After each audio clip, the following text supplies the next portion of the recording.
अस्सलाम वालेकुम नाज़रीन। ड्रामा सीरियल कफील की नेक्स्ट एपिसोड बहुत इंटरेस्टिंग होने वाली है, क्योंकि इस ड्रामे की जितनी भी तारीफ की जाए कम है।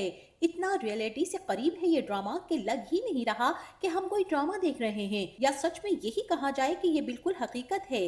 ज़ेबा के वालिद जव्वाद साहब ने आखिरी दम तक कोशिश की कि वो अपनी बेटी को इस जहन्नुम में दोबारा ना जाने दें, लेकिन ये फैसला ज़ेबा का था कि अब तलाक लेकर वो क्या करेगी। जो उसका नसीब है उसे वही मिला जामी के साथ, और जव्वाद साहब आखिरी वक्त तक उसे रोकते रहे और फिर जामी को धमकियां लगाते हैं कि कारोबार करो, कमाओ और मेरी बेटी की किफालत करो। जो किफालत नहीं कर सकता, इस शख्स से किसी चीज की उम्मीद ही नहीं लगाई जा सकती। अपने ससुर के सामने तो जामी बड़े जब्त के साथ बैठा ये सारी की सारी बातें सुनता रहा, लेकिन गाड़ी में बैठते ही ज़ेबा को आड़े हाथों ले लेता है और यही कहता है कि तुम्हारा बाप अपने आप को समझता क्या है। मुझे बताओ कि तुम्हारे बाप को गुरूर किस बात का है। आखिर कौन सा उसने अपनी जिंदगी में इतनी बड़ी इंडस्ट्रीज खड़ी कर दी है कि मुझे कारोबार करने के तरीके सिखा रहा है। अपनी बेटी को फर्नीचर तक तो वो दे नहीं सका, बातें करता है कारोबार की। एकदम से जामी का अंदाज बदलने लगता है और गाड़ी में पेट्रोल भी नहीं होता। यहाँ पर जामी ज़ेबा से ही कहता है कि मेरे पास तो पैसे नहीं है और मुझे गाड़ी में पेट्रोल भरवाना है।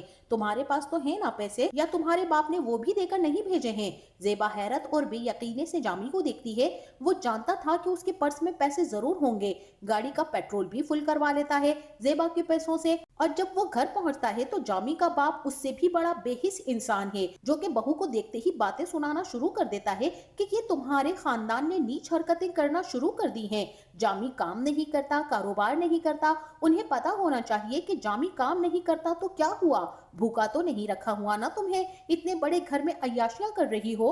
अरे ऐसी जिंदगी तो ख्वाब होती है हर लड़की का। इतना अच्छा शौहर मिला, इतना फरमाबरदार बेटा, इतना अच्छा खानदान, इतना बड़ा घर, और क्या चाहिए तुम्हें मेरे बेटे से। और मेरे बेटे जैसा सीधा दामाद तुम्हारे घर वालों को चिराग लेकर भी नहीं मिलने वाला है। बहरहाल ज़ेबा अब अपने ससुर की बातें भी चुप करके बर्दाश्त कर लेगी, जैसे जामी की हैं। अब उसकी पूरी कोशिश यही होगी कि वो जामी को सुधारने की कोशिश कर सके। ऐसे में उनके घर में बुआ घर पर नहीं है और सारा काम ज़ेबा पर आ जाता है। पूरे घर का काम ज़ेबा संभाल लेती है, खाना पकाती है, घर की सफाइयां करती है। दरवाजे पर जब दस्तक होती है तो दूध वाला दूध पकड़ाते हुए कहता है कि 3 महीनों का हिसाब बाकी है जामी भाई की तरफ, और आप उनसे कहिए कि मेरा हिसाब क्लियर कर दें, वरना कल से मैं दूध देने नहीं आऊंगा। दूध वाले की सारी बातें सुनने के बाद ज़ेबा कमरे में जाती है तो वहाँ जामी बड़े मजे से सो रहा होता है। ज़ेबा जामी को उठाएगी और यही कहेगी कि दूध वाला तो पैसे मांग रहा है, जिस पर जामी कहेगा तुम्हारे पास है तो दे दो। अब ज़ेबा यहाँ पर परेशान हो जाएगी कि कहाँ से पैसे दूं, मेरे पास कहाँ से आए पैसे। सारा दिन आप घर पर बैठे रहते हैं, कोई काम तो करना चाहिए ना आपको। जिस पर जामी उठकर बैठ जाएगा और जवाब देगा गुस्से से, और यही कहेगा कि क्या तुम सुबह ही सुबह मुझे ताने देना शुरू हो चुकी हो, बिल्कुल अपने बाप की तरह। और एक बात कान खोल के सुन लो कि हम अमीर खानदानी लोग हैं, जायदादों वाले। पूरी जिंदगी भी ऐसे घर पर बैठा रहा ना तो गुजारा हो जाएगा मेरा। इस बात पर ज़ेबा परेशान है। उसे नहीं लगता कि वो जामी को सुधार सकेगी या फिर उसे किसी काम पर लगा सकेगी। अब यहाँ पर उसे पता नहीं किस बात का गुमान है। और इसी के साथ वहीं दूसरी तरफ ज़ेबा के वालिद जव्वाद साहब भी ज़ेबा के जहेज का फर्नीचर भिजवा देते हैं।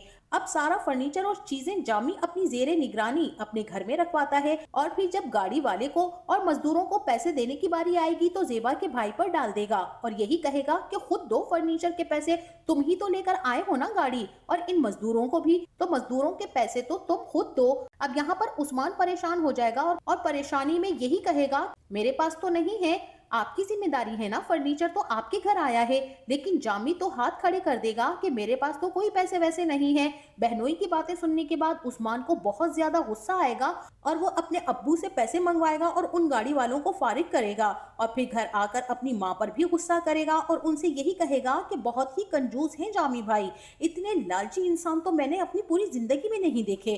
पता नहीं आपने भी ज़ेबा बाजी को कहाँ फंसा दिया है। अपने बेटे उस्मान की ये सारी बातें सुनकर यास्मीन बेगम बहुत ही ज्यादा परेशान हो जाएंगी और फौरन से फोन करेंगी जामी को, और यहाँ पर अपने ससुराल से फोन आता देखकर जामी फौरन से फोन काट देगा।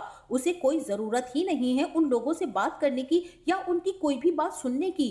ज़ेबा को दबाकर उसने रखा हुआ है और उसके लिए तो यही बहुत है। और वहीं दूसरी तरफ अस्मा फिर से मिलने आ जाती है जामी से, और ज़ेबा ही दरवाजा खोलती है। अस्मा के साथ वो अंदर आती है जामी से मिलने के लिए, और वहीं दूसरी तरफ जव्वाद साहब को जब ये सारी की सारी बातें पता चलती हैं कि जामी के पास तो किसी बाहर वाले को पैसे देने के लिए भी नहीं थे, तो वो मेरी बेटी ज़ेबा का खर्चा कैसे उठाता होगा।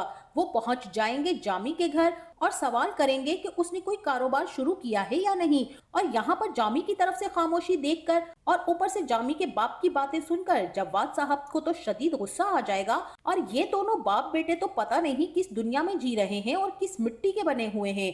बाप को यहाँ पर अंदाजा ही नहीं है कि उनका बेटा किस कदर लालची है। इसीलिए अब वो अपनी बेटी ज़ेबा की तरफ देखेंगे और कहेंगे कि बेटा खुदा हाफिज कह दो इन लोगों को, मैं अपनी बेटी को लेकर जा रहा हूँ यहाँ से और खुलानामा भिजवा दूंगा। अपने ससुर की बात सुनकर जामी को बहुत गुस्सा आता है। इस घर का सारा काम ज़ेबा ने संभाल रखा था, क्योंकि मुलाजमा को पैसे नहीं दिए थे, वो जा चुकी थी काम छोड़कर और ज़ेबा को उस घर की मुलाजमा बनाकर रखा हुआ था।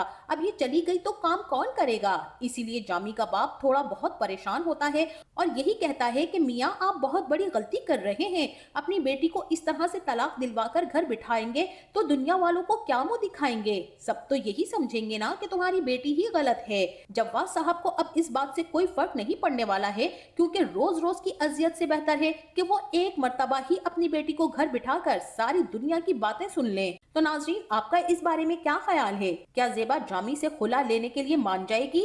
हमें अपनी कीमती राय का इजहार कमेंट सेक्शन में जरूर कीजिएगा। वीडियो पसंद आए तो लाइक कीजिएगा और चैनल को सब्सक्राइब करना ना भूलिएगा।